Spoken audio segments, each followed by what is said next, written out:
memang lahan kita yang untuk jagung ya, dulu kalau sebelum ada perhutanan sosialnya perhutani itu kan memang teman-teman kita petani kan lahannya banyak dipakai untuk untuk padi ya, kadang-kadang kan gantian toh itu.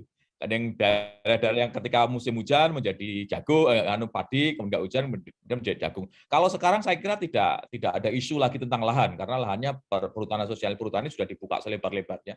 Jadi feeling saya ya, kira-kira ya ini mulai tahun depan saya kira kita sudah bisa lepas dari nggak impor jagung lagi saya kira. Karena produksi juga bagus ini. Tata kelolanya saya kira sudah mulai ditata, jadi kalau kami termasuk petani ya, kami punya dryer di mana-mana, kami bisa meng-off-take jagung-jagung dari teman-teman petani, kemudian kita keringkan ya, kita keringkan dan kita jual ke teman kita berdikari, dalam hari ini bergerak di bidang ternak, dan ternak pasti butuh jagung untuk makannya. Insya Allah tata kelolanya menjadi lebih baik, Pak Bambang.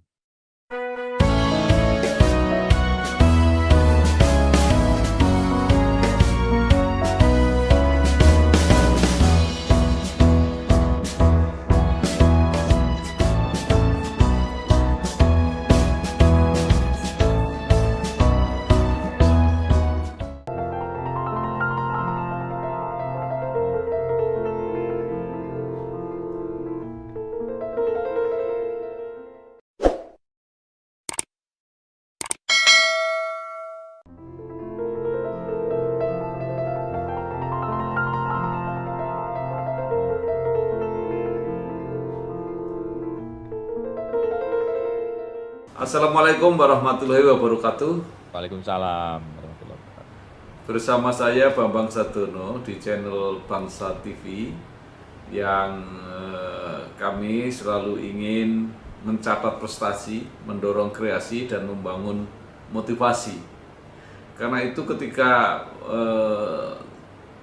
kami melihat banyak institusi pemerintah daerah mendapat penghargaan Adibakti Tani, ini merupakan satu prestasi yang patut untuk disyukuri dan dihormati, karena ini bukan saja untuk mencukupi kebutuhan kita, tetapi juga ternyata sebagian juga bisa diekspor. Nah, karena itu kami ingin mengabadikan para peraih prestasi tersebut.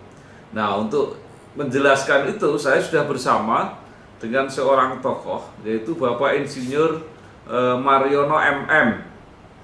Beliau adalah Direktur Utama PT Pertani. Apa kabar Pak Mariono? Alhamdulillah baik, Pak Bambang. Iya, jadi yang saya tahu sejak saya kecil itu kan yang namanya PT Pertani itu ya, walaupun berubah-ubah nama, kan sejak dulu tugasnya mendampingi para petani. Nah, karena itu saya sekarang ingin mendapat penyegaran dari Pak Mariono. Jadi sebenarnya apa saja yang dilakukan PT Pertani saat ini dalam menunjang pertanian di Indonesia, baik di bidang produksi maupun di bidang pemasaran hasilnya, karena kelihatannya ini dua-duanya dilakukan oleh PT Pertani. Monggo Pak Mariono. Matur suwun. Pak Bambang yang terhormat, semoga kita sehat semua di era pandemik ini. Memang tidak mudah bagi kita semuanya. Tapi memang di era sekarang ini yang yang orang tidak terpengaruh lah dalam tanda kutip, memang semua orang pasti makan kan gitu kan. Jadi ini pertanian pasti masih hidup lah gitu. Jadi, intinya seperti itu. Jadi PT Pertani itu lahir tahun 59 ya. Pada waktu itu di-create oleh pemerintah kita untuk mengatasi krisis pangan. Tapi pada jalannya itu tahun sekitar 73 kita itu menjadi distributor pupuk. Jadi hampir semua pupuk-pupuk itu nanti dulu didesain didistribusikan oleh PT Pertani. Jadi pada waktu itu sangat luas. Makanya sekarang PT Pertani itu di mana-mana ada, hampir seluruh Indonesia kita punya cabang, punya gudang, punya macam-macam lah. Gitu. Tapi kekinian semakin lama semakin hari kita sekarang fokusnya 3 sekarang. Jadi kita itu sebagai perusahaan perbenihan. Jadi kita perbenihan benih padi, kemudian benih jagung, kemudian kita juga di sisi hilirnya, kita juga di beras, kemudian yang tidak kita tinggalkan, kita menjadi salah satu distributor pupuk subsidinya Pupuk Indonesia Holding Company. Nah, Jadi gitu kira-kira yang kita lakukan, termasuk beberapa hal yang kita terjun di teman-teman petani-petani. Tapi basicnya Pak Bambang, jadi PT Pertani itu tidak punya lahan. Jadi kami nggak punya lahan yang luas, kami semuanya bekerja sama dengan mitra-mitra kami semua di seluruh Indonesia bermitra dengan petani. Jadi kami memang sangat dekat dengan petani karena ketika kami memproduksi benih, kami itu bermitra dengan mereka. Jadi kami memberikan benih yang bagus, benih sumbernya, kemudian kami mendampingi mereka, oh gini membuat benih yang bagus, kemudian dimasukkan ke pabrik kami, kemudian jadi benih-benih unggul itu. Nah, sampai sekarang PT Pertani itu pemegang market share benih padi di Indonesia. Jadi kira-kira kami punya kapasitas itu setahun 70.000, kita sekarang memasarkan kira-kira 35.000 lah. Jadi hampir semakin besar, paling besar kami untuk benih padi itu PT Pertani sekarang di seluruh Indonesia, di seluruh Indonesia. Kemudian untuk benih jagung memang nggak begitu besar ya, kami masih berjuang untuk melawan teman-teman private. Nah sekarang kita insya Allah tahun depan kita sudah mulai bergelut di benih jagung yang sekarang memang baru kita gelutin. Memang dalam bayangan kita suatu ketika petani itu ingat benih ya ingat petani gitu. Benih ya petani. Nah, gitu itu mimpi kita. Nah, terus yang kedua beras ya. Beras memang kami tidak seperti Bulog ya. Jadi Bulog itu kan ada CPP ya. Kalau kami itu memang komersial. Jadi beras kami itu dipasarkan mungkin teman-teman di sektor private di modern market belum ada karena kami belum ke sana. Insya Allah suatu ketika kita akan ke sana, mungkin tahun ini atau tahun depan kita sudah mulai ke modern market. Kita sekarang pasar kita adalah pasar HoReCa. Jadi kalau ada hotel-hotel terkenal, hotel bintang 5, bintang 6 itu biasanya berasnya beras Pertani gitu ya. Kalau penerbangan nasional ya, penerbangan top di kita ya itu milik kita, jadi berasnya beras kita. Kemudian kalau di yang makanan cepat saji yang terkenal di Indonesia itu berasnya beras kita. Di rumah sakit biasanya kita. Nah itu pangsa pasar kita selama ini. Memang kita belum terjun ke ke modern market. Insya Allah next kita akan terjun ke situ. Gitu Pak Bambang.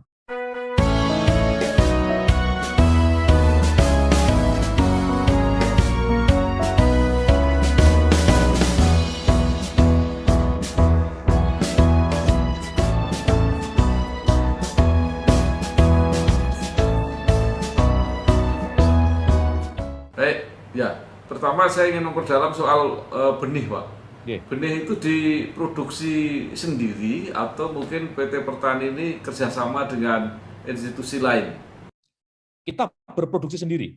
Jadi kita punya mesin kita hampir 25 di seluruh Indonesia ya, di 25 tempat. 25 ya kita memproduksi sendiri tapi kita bermitra dengan teman-teman petani karena kami tidak punya sawah ya. Jadi kami membina para petani-petani, bekerja sama dengan mereka, kami mempunyai perjanjian offtake. Jadi mereka mereka bercocok tanam kemudian hasilnya kita offtake menjadi benih lagi yang itu kita pasarkan lagi. Ya. Nah, pertanyaan saya begini, apakah benih itu hanya merupakan seleksi, artinya padi yang dari sawah petani itu diseleksi kemudian diambil benihnya, atau menciptakan benih Pak, seperti varietas baru gitu? Oh enggak. Jadi PT Pertani belum melakukan riset seperti itu ya. Kita bekerja sama dengan Balai Besar Benih di Sukamandi. Jadi lisensinya terbuka. Jadi lisensi kami beli, kemudian kami perbanyak. Jadi kami belum mempunyai riset seperti itu. Gambarannya suatu ketika kita akan terjun ke situ. Dan salah satu poin penting nanti ke depan memang kita mempunyai riset sendiri untuk menciptakan benih-benih yang baik. Jadi selama ini belum Pak Bambang.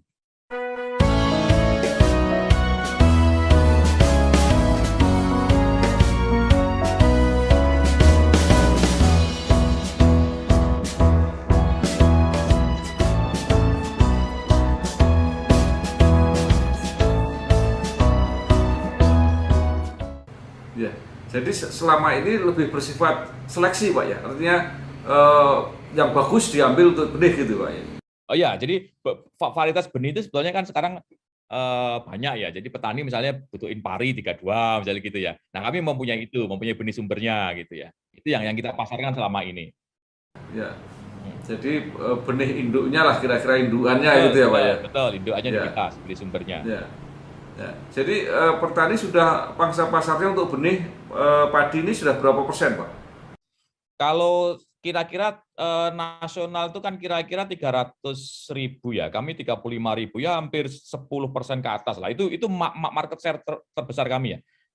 Pemegang market itu benihnya benih petani. Tapi memang gini Pak Bambang, jadi sekian dari 300.000 ton benih itu, teman-teman kita petani kan sekarang banyak yang belum memakai benih certified ya, belum bersertifikat ya. Ya kalau yang diproduksi petani kan sudah bersertifikat, jadi kami bisa menjanjikan bahwa daya tumbuh kami sekian, kadar air kami sekian, itu yang kita jamin. Nah, selama ini teman-teman petani hampir 50% ya, 50% petani kita belum memakai benih yang bersertifikat. Jadi benihnya mereka panen, kemudian dikeringkan sendiri, kemudian musim tanam berikutnya dipakai sendiri kan gitu ya. Nah, gitu. Nah, sekarang kalau kami enggak, jadi kami menjamin benih yang keluar kami bersertifikat.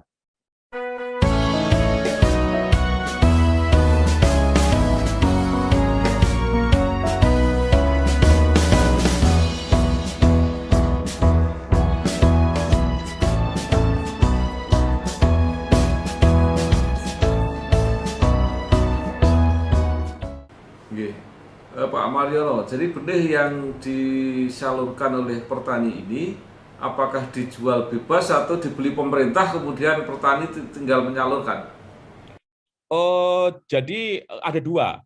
Yang satu adalah namanya proyek pemerintah. Dalam artian bukan kami mendapat jatah dari pemerintah, tidak. Jadi pemerintah dalam hal ini Departemen Pertanian itu memberi bantuan. Kemudian semua produsen benih itu tender dengan melakukan tender lah gitu. Jadi kita tender dengan bersaing dengan pabrik-pabrik swasta, kita bersaing di Departemen Kementan, kemudian kita mendapat alokasi. Jadi kita memenangkan lah itu. Terus yang kedua kita jualan di free market juga banyak.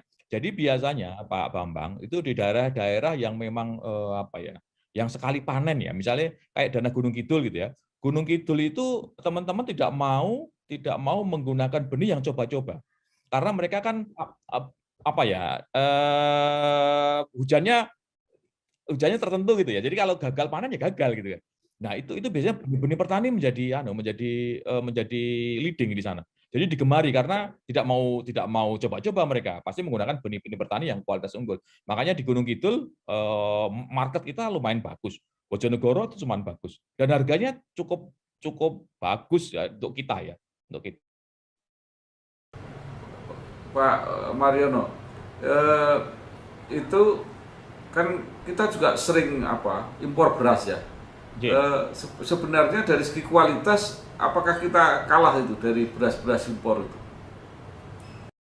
Kalau beras tidak ya. Jadi beras impor itu justru ya, beras impor itu kalau orang Indonesia, orang Jawa terutama, itu kan sukanya beras pulen ya. Jadi rasa-rasa ketan-ketan sidik seneng lah gitu. Tapi kalau di daerah Sumatera itu kan biasanya memang agak perah gitu. Nah, beras-beras impor Thailand, Vietnam itu biasanya perah, maksudnya makanya tidak begitu disukai oleh kita. Tapi cocok untuk nasi goreng gitu ya. Nah, cocok nasi goreng. Nasi goreng kan agak perah. Kalau berasnya beras pulen banget kan yo digoreng pilih rasanya. Nah, tapi kita di petani punya benih semuanya gitu. Jadi kalau dibilang bahwa secara kualitas apakah beras import itu mengalahkan beras dalam negeri, tidak. Jadi kita tidak kalah kualitas.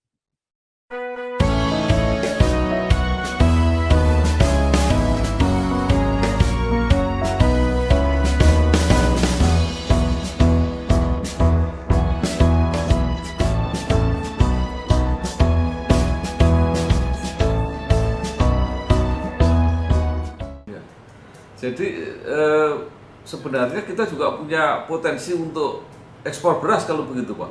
Oh iya, iya. Tapi problemnya memang kita itu sekarang produktivitas di kita itu masih cukup rendah, Pak Bambang. Jadi kita itu kan rata-rata nasional itu kan baru 5,3 ton per hektar ya. Kalau di Vietnam, di Cina itu bisa 6 lebih ya, 6 sampai 7 ton per hektar.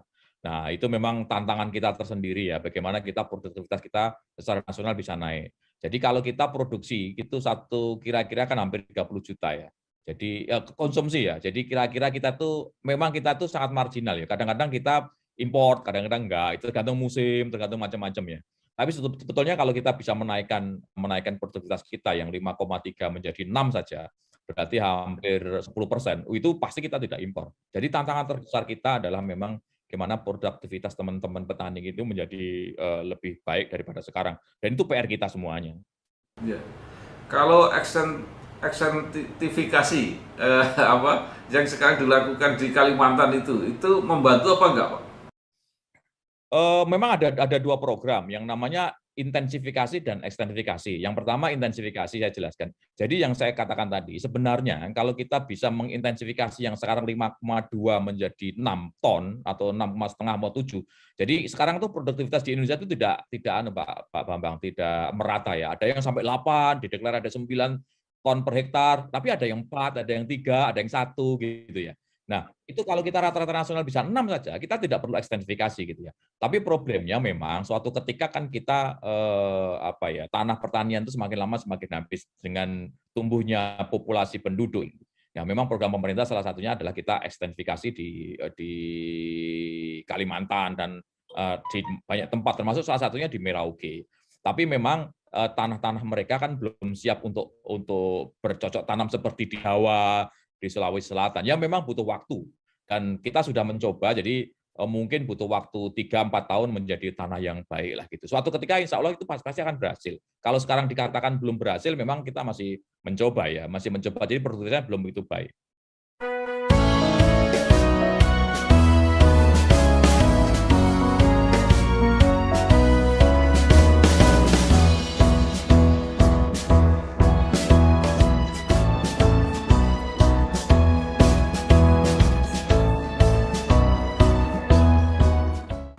Ya. Kalau strateginya apa Pak? Double strategi gitu. Artinya tadi dikatakan bahwa kualitas beras kita bisa lebih baik. Artinya kita ekspor beras yang bagus gitu ya. Kemudian kita beli yang tidak bagus gitu. Seperti apa itu, Pak? Saya kira enggak juga, Mas. Jadi beras itu tidak ada bagus dan tidak bagus ya. Jadi beras itu ya kayak tadi ya, beras itu misalnya kayak beras Vietnam perah gitu ya. Mungkin di teman-teman Sumatera Padang itu kan lebih seneng ya beras perah ya. Kalau di Jawa emang aduh beras perah ya gitu ya. Jadi sebetulnya kalau kita ekspor atau tidak ekspor itu memang kita kelebihan atau tidak. Nah, beberapa dari kita selama ini dulu petani pernah ekspor juga ya. Kita pernah ekspor ke Selandia Baru. Terus sekarang ini kita menjajaki ekspor ke Afrika, ke Gambia, kemudian ke Libya, ke mana, ke Senegal dan lain sebagainya itu. Teman kita yang di Sanghyang Sri sudah mau ekspor juga ke Timur Tengah gitu ya. Jadi memang ekspor bukan karena kualitasnya. Dalam kualitas itu kalau kualitas yang luar itu premium kita juga bisa karena itu tergantung pada mesinnya ya. Tapi memang kita kelebihan atau tidak gitu. Jadi ketika kita kelebihan ya kita akan ekspor. Baik. Nah, jadi kalau begitu sekarang ekspor hasil-hasil pertanian itu apa Pak yang diandalkan? Kalau di kami memang sekarang belum ya, karena kami kan baru benih dan benih dan beras ya. Teman-teman kami yang di PPI gitu sekarang sudah ekspor kopi gitu ya. Kopi sekarang udah ekspor ya. Kemudian kemarin ekspor yang dengan dengar sekarang lagi ngetren itu adalah beras analog ya. Beras analog kan apa namanya itu? Apa yang sekarang lagi ngetren itu? Beras buatan tapi yang di Madiun sekarang banyak diekspor ke mana ke Jepang, lupa gua. Ya itu banyak ekspor ya, jadi kopi teh gitu ya, itu yang banyak diekspor. Jadi kalau case-nya petani kami memang mencoba untuk beras saja, kalau yang pertanian yang lain kami belum bergerak di sektor itu.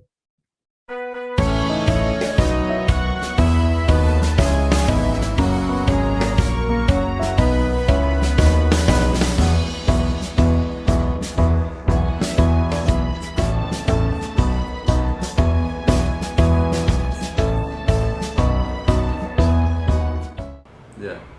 Lalu kalau jagung Pak sekarang, jagung itu masalahnya apa? Kan jagung sendiri juga kebutuhannya besar, sehingga terpaksa juga impor kan jagung itu.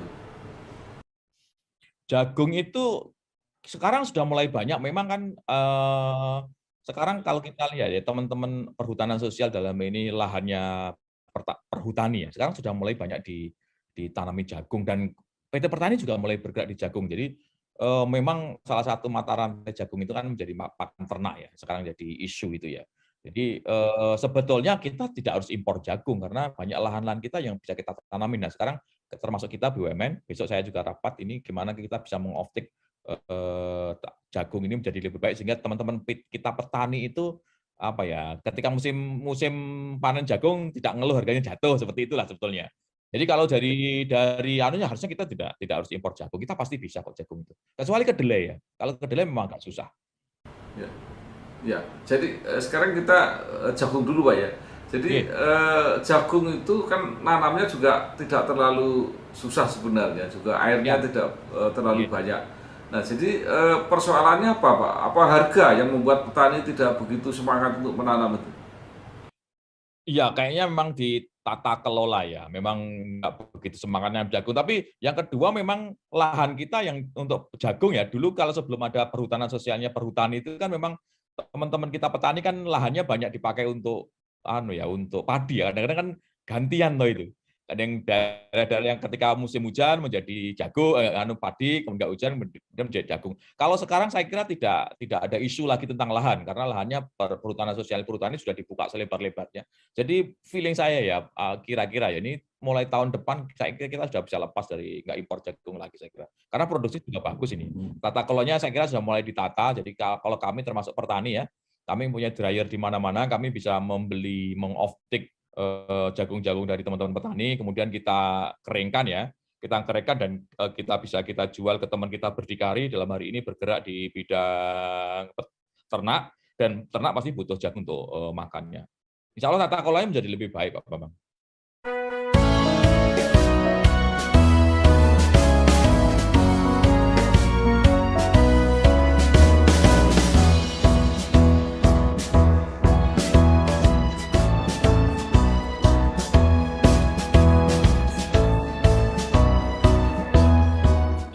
Ya.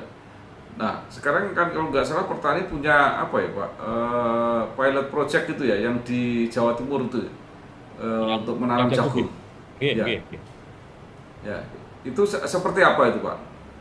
Jadi itu yang kita kembangkan namanya PT Pertani sekarang namanya corporate farming. Jadi kami bekerja sama dengan para petani dalam hal ini. Petani itu biasanya agak kesulitan dia mendapatkan pupuk, akses pupuknya agak sulit kan gitu ya. Kalau biasanya mereka kan bisa jadi kalau tidak masuk IRDKK, nggak masuk itu kan nggak bisa mendapatkan pupuk subsidi kan ya. Itu kan terbatas sekali pupuk subsidi. Kemudian yang kedua, mereka juga tidak cukup mempunyai uang untuk bercocok tanam. Nah, yang kita kembangkan sekarang itu adalah kita membantu para petani. Jadi para petani kita fasilitasi untuk mendapatkan KUR. Jadi itu yang kita lakukan di Madiun kemarin. Jadi teman-teman petani mendapatkan KUR dari perbankan, itu kita fasilitasin. Kemudian yang kedua, jadi yang biasanya perbankan itu adalah bagaimana uang itu bisa balik kan gitu kan. Nah, dalam hal ini petani itu menjadi collecting agent. Jadi kita bilang bahwa petani itu nanti hasilnya petani itu pasti kita off-take. Nah, begitu kita off-take kan mereka perbankan mempunyai jaminan kan. Jaminan bahwa uang mereka balik. Nah, itu perbankan biasanya mau. Jadi kita sebagai collecting agent lah. Jadi seolah nanti rekeningnya kita escrow-kan gitu. Jadi sebagian nanti utangnya akan kita kembalikan. Terus kemudian kalau mereka gagal, kita gabungkan mereka dengan asuransi Jasindo. Jadi ketika kena serangan hama gitu ya, mereka akan sekian persen diganti oleh Jasindo. Sehingga semua pihak malah diuntungkan, Jan. Jadi petani untung karena mereka mendapatkan KUR, kemudian mereka dapat akses pupuk karena kami dekat dengan pupuk, kemudian mereka mempunyai akses permodalan, perbankan juga bisa menyalurkan kreditnya dengan bunga yang murah, kemudian Jasindo juga dapat, kemudian kami punya jaminan off-take. Jadi kami meng-off-take. Kemudian PT Pertani mengeringkan dan menjual ke menyalurkan ke teman-teman yang bergerak di bidang pakan. Itu Pak Bambang yang kita kembangkan sekarang. Iya, pupuknya masih dapat subsidi atau tidak itu? Oh enggak. Jadi kami tidak subsidi. Kalau pupuk subsidi itu kan memang sudah ada jatahnya ya. Jadi begitu nanti kita corporate farming dengan PT Pertani dan sekarang digalakkan oleh teman-teman pupuk Indonesia yang namanya program Makmur yang kemarin diresmikan oleh Pak Erik itu pupuknya pupuk non subsidi. Jadi tidak pupuk subsidi lagi. Ya. Nah, dengan pupuk non subsidi itu bagaimana? Margin untuk petani masih memadai atau enggak? Pasti madai, naik Pak Bambang. Jadi mohon maaf ya, saya itu asalnya dulu dari pabrik pupuk. Jadi saya insinyur teknik kimia, kerja di pupuk, jadi besar di pupuk. Jadi sebenarnya namanya pupuk itu nanti bisa di-customize. Kalau sekarang pupuk subsidi itu kan urea gitu ya, 46%, kemudian NPK 15, 15, 15 misalnya gitu ya. Nah, kalau pupuk non subsidi itu bisa kita customize. Artinya gini Pak Bambang. Jadi tanah kita itu di Indonesia, misalnya tanah di Madiun, kita analisa tanah itu NPK, nitrogen, fosfat, kemudian potas, kalium, itu berapa persen. Nah, kemudian kalau kita tanam jagung, jagung itu misalnya tidak butuh nitrogen, urea itu cuma 16% loh, cuma butuh 5% loh. Nah, itu kita buat nanti pupuknya. Jadi pupuk Indonesia nanti bisa membuat pupuk sesuai dengan tumbuhannya, sesuai dengan tanahnya, dan itu kita lakukan. Dan insya Allah ketika itu pakai pupuk non subsidi, hasilnya bisa menutup biaya-biaya yang kita lakukan itu, dan bahkan lebih baik daripada pupuk subsidi.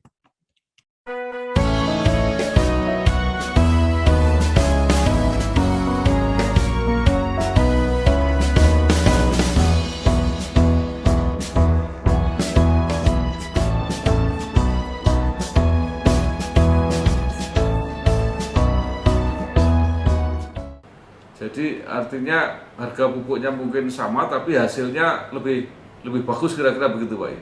Harga pupuknya pasti lebih mahal. Kalau Oh, pupuk non lebih subsidi itu jauh sekali. mahal. Pupuk subsidi itu kan Ya, kira-kira urea itu berapa? 2.200 ya. Kalau pupuk non subsidi kan ya, kira-kira sudah 6.000 sekian. Itu nutup, ya, nutup. ya. Insya Allah nutup. Tapi dengan tadi kan dengan customize tadi itu kan Betul, berarti lebih efisien penggunaan betul, pupuknya. betul, lebih efisien, lebih efisien. Ya. Nah, sekarang pupuk sendiri Pak, itu PPT Pertani itu sebagai penyalur apa mendapat tugas atau jatah berapa persen begitu? Kami sekarang distributor, jadi kami sebagai penjualnya pupuk Indonesia lah. Jadi PT Pertani dapat daerah ini untuk pupuk subsidi. Terus kami juga distributor pupuk non subsidinya PT Pupuk Indonesia ya. Jadi kami penjual ya lah, kepanjangan tangannya, rantainya pupuk Indonesia untuk ke teman-teman petani. Ya, baik. Nah, kemudian yang beras Pak, ini PT Pertani membeli bebas itu dari petani atau melakukan kerjasama-kerjasama.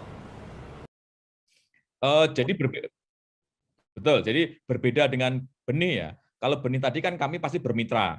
Jadi mau tidak mau gitu kita kontrak. Jadi petani kamu menanam varietas Ciherang, hasilnya pasti kita beli gitu. Jadi itu kita bermitra dengan mereka, kita dampingi mereka sampai mendapatkan pertukasan yang bagus. Tapi kalau beras, sekarang ini yang kami jalankan itu kami masih membeli putus. Jadi ketika teman-teman petani panen, kami beli gitu ya. Jadi kami beli putus dari teman-teman petani. Kami belum melakukan kontrak. Tapi ke depan itu akan kita lakukan. Jadi ke depan kita akan melakukan kontrak dengan teman-teman petani, itu akan kita win-win solution lah. Jadi akan kita jamin harganya. Selama ini teman-teman petani ya, perusahaan kami juga membeli gabah itu dengan harga bagus kok. Kami tidak akan membeli gabah dari teman-teman petani yang jauh di bawah HPP-nya. Jadi HPP petani kan kira-kira itu ya, memproduksi padi itu kira-kira 3.600 ya. Kalau kami membeli 3.000, kita biasanya nggak mau kami. Jadi kami pasti di atas HPP mereka. Jadi jangan sampai petani dirugikan lah gitu lah.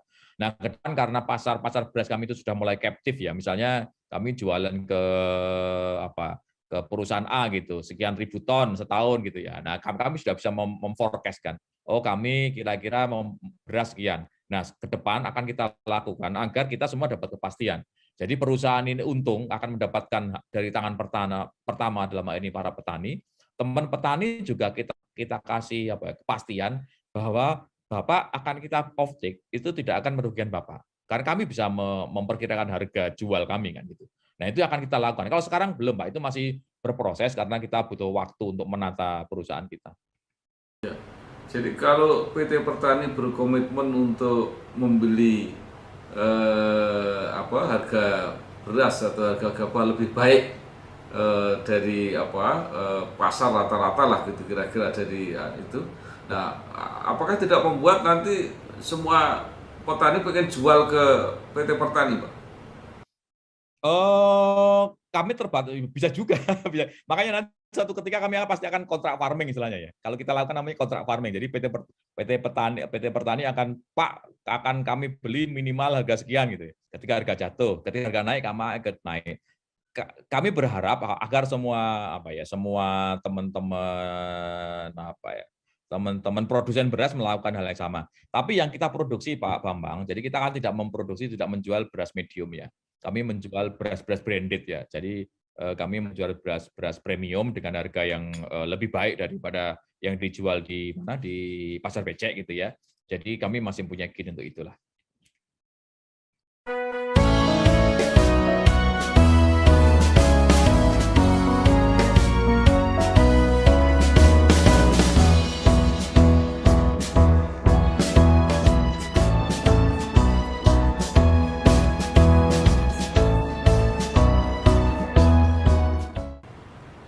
Baik, sekarang pindah sedikit mengenai kedelai Pak. Kalau nggak salah kan PT Pertani juga mengurus hortikultura kelihatannya.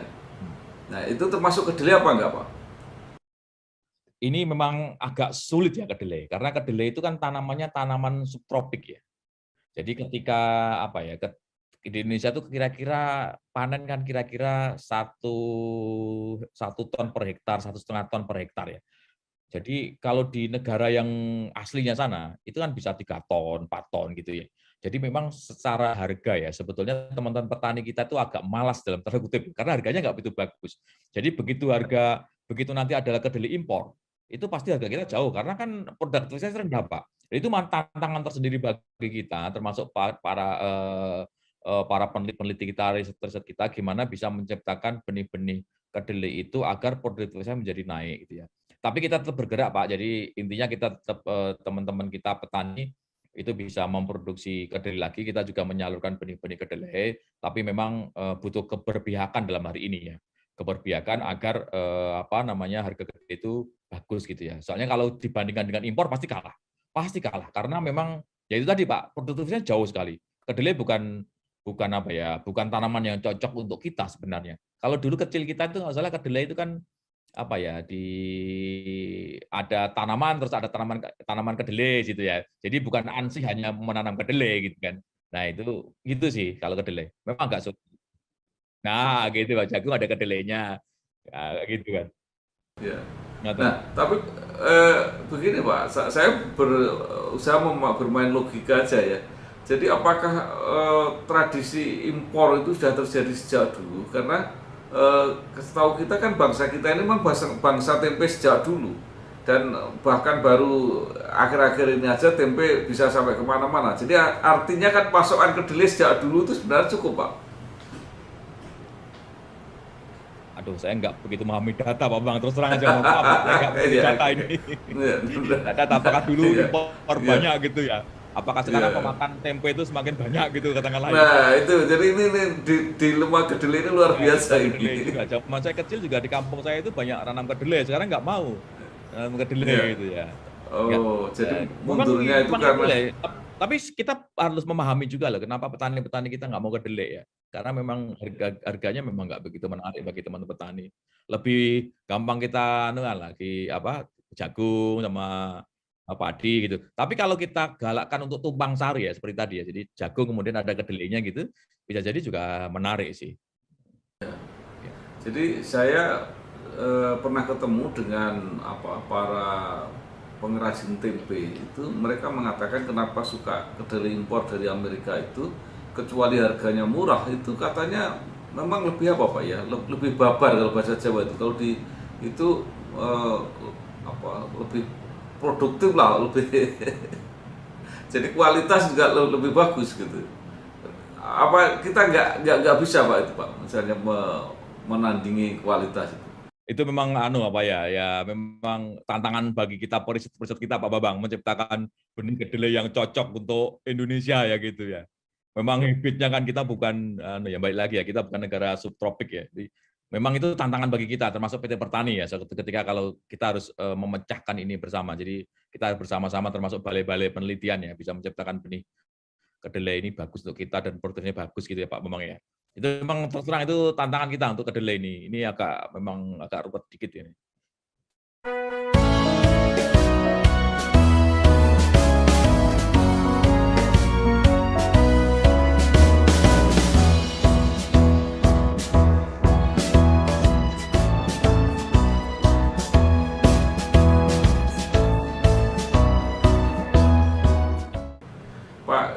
di dalam studi produk pertanian ya, termasuk beras.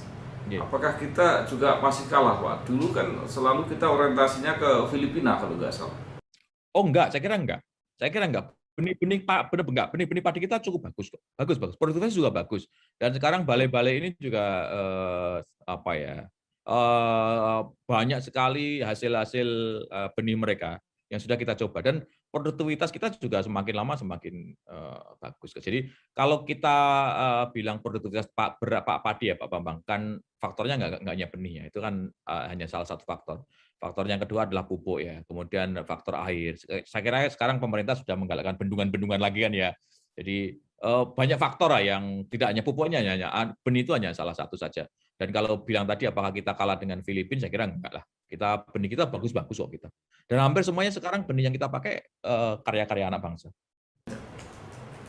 Baik, Pak Mariono, terakhir mungkin Bapak bisa memberi saran atau paling tidak harapan ya kepada pemerintah, kebijakan apa yang harus dilakukan, juga kepada masyarakat dan khususnya para petani supaya produktivitas pertanian kita meningkat, syukur bisa ekspor gitu ya. Jadi ini kan menjadi dambaan kita bersama dan yang diberi penghargaan pemerintah kemarin kan yang produk pertanian yang bisa diekspor ini. Moga Pak, silakan Pak. Jadi untuk kepada teman-teman petani ya, jadi mari kita bersama-sama petani, PT Pertani dalam hal ini ikut berkontribusi di situ ya, ikut mendampingi teman-teman petani. Jadi mari kita semua kembali ke dulu. Jadi ini persoalan balik lagi Pak Bambang. Jadi teman-teman petani biasanya agak malas dalam tanda kutip menggunakan pupuk organik. Jadi tanah kita termasuk sudah diracuni dalam tanda kutip ya, diracuni dengan produk-produk bahan kimia. Pupuk urea, NPK itu pupuk kimia. Jadi kita yang kurang sekarang adalah pupuk organik dan hal ini memang teman-teman petani kita dalam hal ini agak apa ya, memang butuh kerja yang effort kita untuk menambah pupuk organik. Padahal pupuk organik itu adalah pupuk yang pemenah tanah.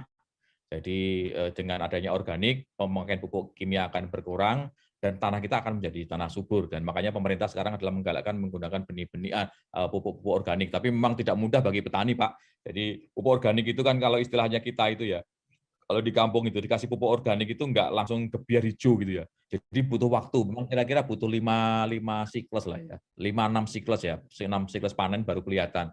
Tapi kalau dikasih pupuk urea kan begitu dikasih pupuk urea langsung hijau gitu kan, enak dilihat. Padahal itu dalam tanda kutip apa ya? Dalam tanda kutip untuk long term itu menipu lah. Kasihan tanah kita. Jadi tanah kita memang perlu dikasih pupuk-pupuk yang bagus agar itu untuk apa ya? Untuk cucu-cucu kita nanti gitu ya. Jadi kita semua berharap bahwa teman-teman petani menggunakan pupuk organik. Terus yang kedua, untuk meningkatkan produktivitas kita teman-teman petani ya, mari kita menggunakan benih-benih yang bersertifikat ya, agar mutunya bagus, teman-teman petani juga tidak terkecoh oleh apa ya, tidak gagal panen gitu ya, menggunakan benih-benih yang bersertifikat dan kami salah satunya adalah produsen benih bersertifikat. Untuk semuanya stakeholder ya kami bekerja sama dengan semuanya termasuk pemerintah dalam hal ini, kita memperbaiki tata kelola karena PT Pertanian adalah bagian dari pemerintah. Jadi kita bekerja sama dengan pemerintah sebagai off-taker, kami juga mengembangkan nama yang saya sebutkan tadi corporate farming, kontrak farming agar teman-teman petani mempunyai jaminan kita off-take dengan harga yang bagus. Jadi jangan sampai ketika panen raya tiba, kami harga petani menjadi jatuh. Itu memang tugas kami sebagai bagian dari pemerintah, Pak Bambang.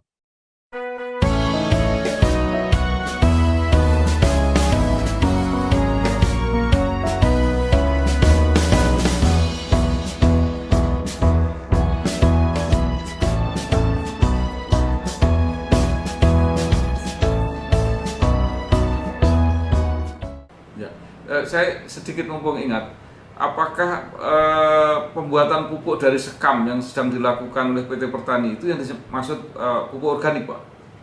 Itu adalah pupuk silika. Jadi pupuk silika itu programnya gini, Pak Bambang. Jadi kami kan mempunyai RMU ya, Rice Milling Unit. Jadi RMU itu salah satu produk sampingnya, limbahnya adalah namanya sekam. Nah, sekam itu selama ini kita bakar sebagai bahan bakar saja, kemudian abunya nggak kita kemana-mana, karena pupuk silika yang kita kembangkan itu adalah dari abu. Jadi kami ikut apa ya, ikut campaign untuk apa namanya mengurangi gas karbon. Jadi kami menggunakan apa namanya menggunakan sekam itu untuk bahan bakar. Kemudian bahan bakar itu sisanya abu-abunya kita olah menjadi pupuk silika. Nah pupuk silika itu adalah salah satu untuk apa ya, membuat tanaman itu tidak gampang terserang penyakit. Nah, pupuk organik yang kita anukan bukan itu. Jadi pupuk organik itu pupuk kandang gitu ya. Pupuk yang kita dari mikroba gitu. Nah, kalau silika itu adalah salah satu unsur agar padi kemudian tanaman itu tidak gampang terserap penyakit dan mudah menyerap air. Jadi dia apa ya, ngekip air lah gitu. Jadi tidak membutuhkan banyak air. Itu yang kita kembangkan nanti. Ya. Baik, terima kasih Bapak Insinyur Mariono MM, Dirut PT Pertani atas segala penjelasannya dan dorongannya, dukungannya kepada para petani Indonesia. Mudah-mudahan ke depan makin sejahtera, bukan saja mencukupi kebutuhan dalam negeri, tapi juga benar-benar bisa menjadi salah satu komoditas ekspor. Terima kasih Pak. Terima kasih Bang, sehat selalu. Wassalamualaikum warahmatullahi wabarakatuh. Waalaikumsalam warahmatullahi wabarakatuh.